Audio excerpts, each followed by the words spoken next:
首先，我们那个自车会装一些传感器，包括我们的摄像头，然后毫米波雷达以及激光雷达。然后通过这些传感器，我们自车会进行一些运算，然后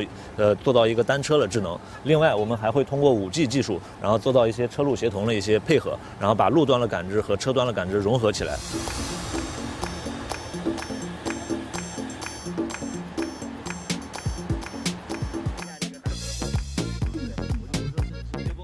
今天发布的是5G 的 Robotaxi，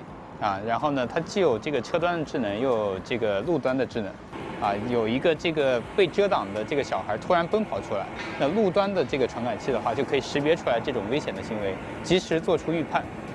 及时的把这个信息告诉到车端，然后做出预判，保证安全性，同时又保证舒适性。